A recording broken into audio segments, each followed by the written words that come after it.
fight better than you can. You're a hamster.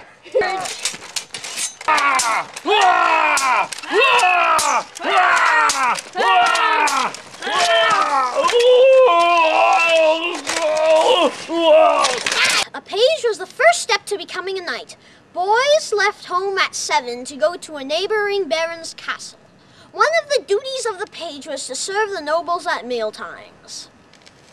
Would you like some of these, sir? These are some of the common foods of the period. Bread, dried venison, and personally my favorite, Hershey's milk chocolate.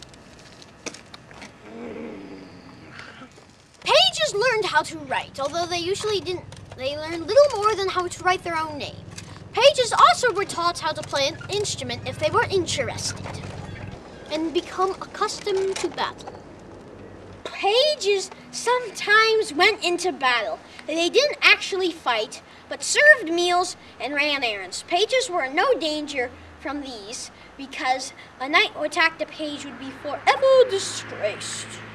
Pages fought mock battles with sticks instead of swords.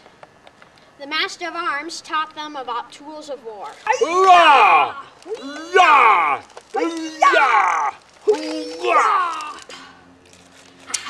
At 14 years old, a page became a squire. This was harder training.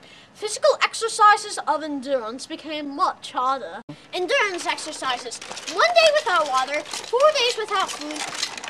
Run long distances in full armor, wearing 60 pounds. Carrying sword and shield. A squire sometimes went out to battle and attended to his knight's war horse, but he was no longer protected. Squires also learned about hunting, but usually most of the squire's time was spent in and around the castle, where he trained at least 5 hours every day to learn how to use the lance, sword, mace, and dagger. On the 7th Sunday after Easter, after the squire's 21st birthday, the knighting ceremony happened. He wore a white silk robe and a red cloak, a white belt, brown boots, and he shaved off the top of his head, leaving a circle of hair. This was a sign of devotion to God. The way a squire was knighted in the knighting ceremony is his baron tapped him 3 times on the right shoulder with a sword. I dub thee, Sir Big Bottom. Knights most commonly indulge themselves in activities such as falconry, hunting, and tournaments. Falconry was called Mystery of the Rivers because it often happened by a riverbank.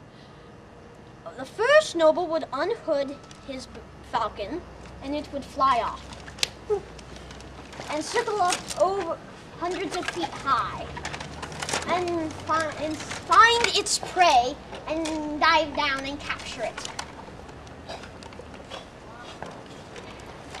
and bring it back to the owner. The bird was rewarded with a small piece of meat and hooded once more. Falconry was not only for knights, it was much safer than hunting, so ladies also competed in it. Falconry was illegal for peasants, and as was hunting. Hunting was called Mystery of the Woods because it was most commonly done in the woods. When the dogs picked up a scent of an animal, they would charge forward. The animal is usually a fox, deer, wolf, or bear. The dogs would distract the creature while the hunter shot it with an arrow or gored with a spear. The animals were butchered on the spot, and the intestines were given to the dogs.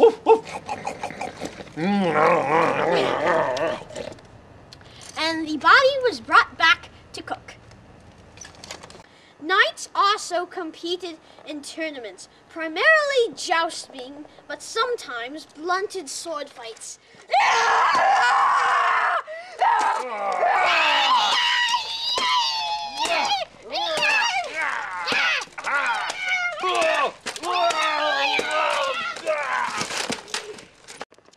The spectators sat in seats built specifically for the tournament. The best seats were in the middle, covered with brightly colored carpets, cushions, and tapestries. One of the seats looked like a throne with a canopy over it, which only the Queen of Love and Beauty could sit in. She was a noble maiden, often the daughter of the one hosting the joust. She was chosen to judge the jousts and award prizes, such as a wreath of gold set with precious stones for wearing on the head, a silver helmet, or a fine sword or lance. You're fine, sir. Thank you for this wondrous gift, oh maiden of perfectness. But at least once every tournament, 2 knights who deadly enemies would take out their weapons of war and fight to the death.